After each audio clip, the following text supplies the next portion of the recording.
A toxoplasmose é uma zoonose causada pelo Toxoplasma gondii, um parasita intestinal de felinos. O ciclo natural dessa doença acontece aqui em vermelho, nós podemos observá-lo. Quando um gato infectado elimina nas fezes oocistos. Esses oocistos, após ficarem 5 dias pelo menos no ambiente, se esporulam e tornam-se infectivos. Daí, roedores e pássaros, ao se alimentarem, vão então ficar contaminados com toxoplasma, que vai se instalar na sua musculatura em forma de cistos.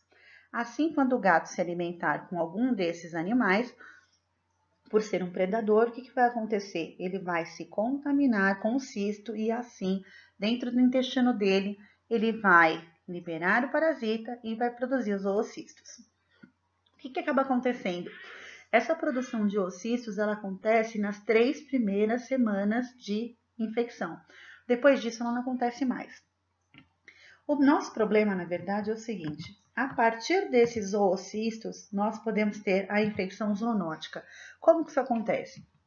Uma das formas é a seguinte: os oocistos chegam na natureza e contaminam água e pastos ou pastagens. Aí, animais de corte, como por exemplo, suínos e caprinos, que são os principais do Brasil, mas também nós temos os bovinos, as principais formas de veicular essa doença, vão estar contaminados em sua carne. Nós teremos os cistos, e aí um ser humano, quando se alimentar e ingerir essas carnes mal passadas ou cruas, vai então desenvolver toxoplasmose.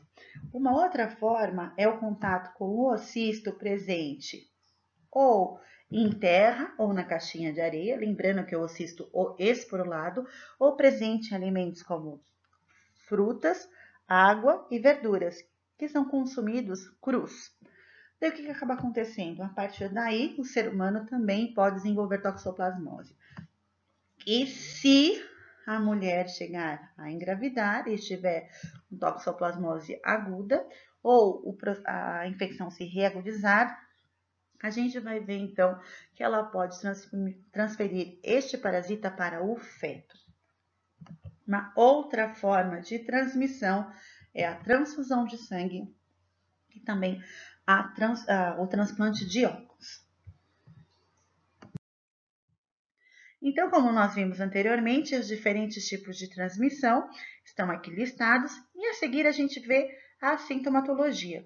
Quanto à sintomatologia, a maioria dos pacientes imunocompetentes vai apresentar uma febre alta com linfadenopatia generalizada, com características muito semelhantes à gripe forte. Além disso, nós vemos a possibilidade de acontecerem alterações oculares, com a formação de cistos e processos inflamatórios, e cutâneas, com a presença de exantema. Pacientes imunocompetentes raramente apresentam, mas é muito comum que pacientes imunocomprometidos tenham meningoencefalite toxoplásmica. Quanto à toxoplasmose congênita, nós temos que lembrar que ela acontece quando a mãe, durante a gestação, adquire o parasita, então ela entra na fase aguda, ou também pode acontecer se ocorra reagudização durante a gravidez. O que é isso? O parasita, depois que ele entra no corpo humano, ele não tem uma cura. Depois de um certo tempo, ele gera uma infecção latente. Então, essa mulher pode começar a produzir mais uma vez os parasitas e assim desenvolver uma reagudização. E isso pode levar à passagem dos parasitas para o embrião ou o feto. Isso acontece porque durante a gestação a mulher se torna imunocomprometida devido ao próprio processo de gestação. Quando a gente olha aqui os resultados neonatais devido à infecção materna por trimestre, podemos perceber o seguinte: no terceiro trimestre de gestação, é mais comum desenvolver toxoplasmose congênita, ou também é comum que ocorra entre o segundo e terceiro trimestre, né? Se ocorrer a infecção, é comum que haja infecção subclínica no nascimento. O que significa isso? A criança é aparentemente normal, mas ela apresenta, na verdade, o parasita no organismo e vai desenvolver sequelas ao longo do tempo. Se a infecção acontecer durante o primeiro trimestre, a gente vai ver que é muito comum em que o recém-nascido apresente alterações visíveis ou detectáveis logo após o nascimento. E em relação ao toxoplasma, é muito difícil acontecer morte perinatal ou natimorto. A porcentagem de casos é muito baixa. Quais são as possíveis alterações fetais que nós podemos encontrar? Anomalias do sistema nervoso central, então hidrocefalia, acúmulo de líquido, microcefalia, o encéfalo não se desenvolve corretamente e calcificações intracranianas, devido à presença do parasita. Quais são as principais sequelas? A gente vê corioretinite, então, processo inflamatório degenerativo progressivo da retina, que leva à cegueira, e retardo cognitivo. Existe a possibilidade da criança apresentar síndrome de Sabin. O que é isso?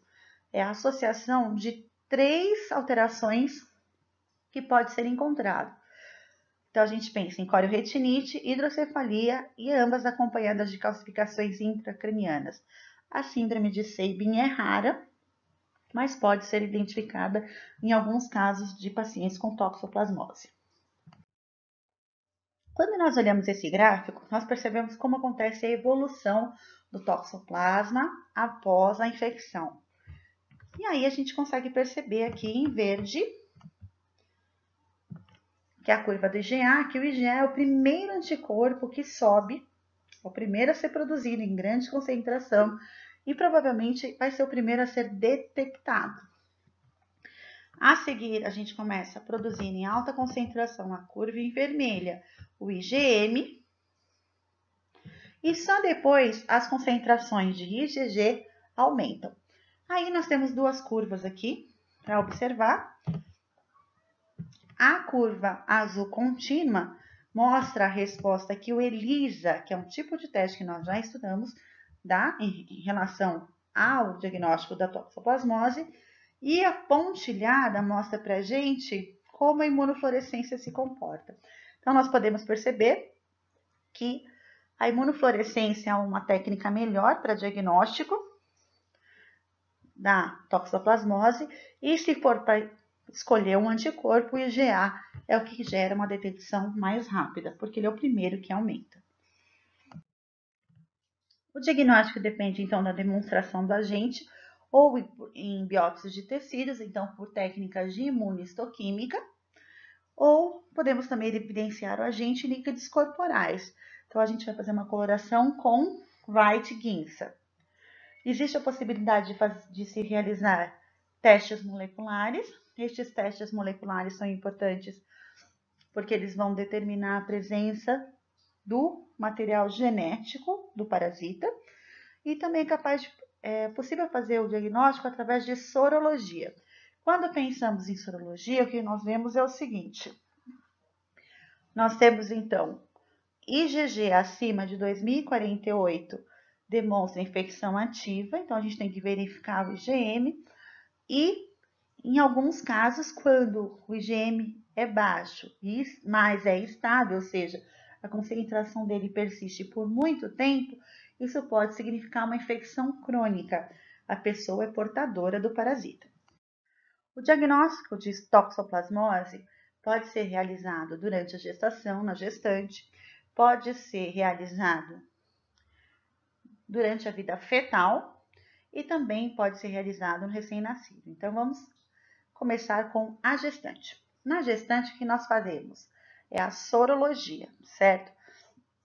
E a gente vê o seguinte: quando eu faço a pesquisa de IgG, se a mulher for IgG positivo, existe risco de reagudização durante a gestação. Se o IgG for negativo, ela pode se contaminar durante a gestação e por isso ela deve receber uma série de orientações. Além de IgG, nós também usamos para fazer a identificação na gestante o teste de avidez. O teste de avidez, quando ele dá alto, ele descarta a contágio nos últimos 3 a 4 meses. Isso é importante para a gente, porque isso mostra pra gente que a mulher não se contaminou naquele momento, então não necessariamente ela está sofrendo reagudização. Quando eu penso em IgM, o IgM ele pode ser usado na gestante, certo? No caso da gestante, ele é usado para quê? Como ele fica aumentado durante períodos muito prolongados, ele pode ser usado para tentar diferenciar o período em que ocorre a contaminação. Porque resultado negativo descarta a infecção durante o primeiro ou segundo trimestre, devido ao período de permanência dele. E na gestante, o IgA também pode ser usado, mas a gente tem que lembrar que ele tem um período de permanência prolongado também. Além disso, a gente pode fazer a coleta na gestante de líquido amniótico, lembrando que quando eu faço coleta de líquido amniótico, eu tenho um diagnóstico fetal. E aí, eu farei por PCR a detecção do próprio parasita. Além disso, nos recém-nascidos, a gente tem que lembrar que o IgG não deve ser usado, porque o IgG pode ser materno e ele vai ficar na circulação do recém-nascido por até 12 meses de idade.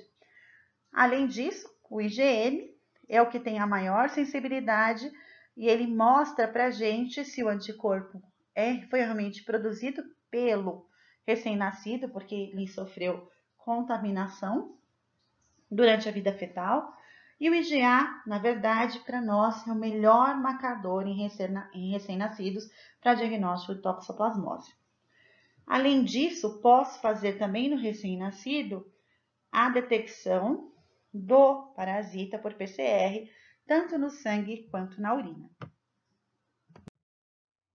Aqui nós vemos um fluxograma de conduta para toxoplasmose. O que nós podemos perceber? Eu vou fazer a triagem do anticorpo IgM. Se o IgM der negativo, então ou ela está suscetível, ela tem que ser acompanhada e ser bem orientada, ou ela teve infecção anteriormente. Nós vamos ter que descobrir olhando o IgG, certo? Se o IgM deu positivo, o que eu já vou fazer? Eu vou começar a usar a espiramicina. Durante a gestação, é um antibiótico seguro. A gente usa 1 grama via oral 3 vezes por dia, de 8 em 8 horas. Enquanto isso, é realizado o teste de avidez. Se a avidez for alta, a infecção é antiga, então eu posso interromper a espiramicina, porque não há risco de infecção fetal. Se a avidez for baixa, a infecção é recente, então o ideal seria fazer a coleta de líquido amniótico para, através do PCR, determinar se houve contaminação fetal, observar alterações características no ultrassom, né? Então, alterações fetais. E se houver evidência de cometimento fetal nesse ultrassom, você deve começar a fazer um tratamento que, além de em que se substitui a espiramicina por pirimetamina, ácido folínico e sulfadiazina. E aí, essa gestante deve ser encaminhada à unidade de referência, por quê? Porque ela passa a ser uma gestante de alto risco. Devido a todas essas características, nós devemos entender como a gente pode evitar a toxoplasmose.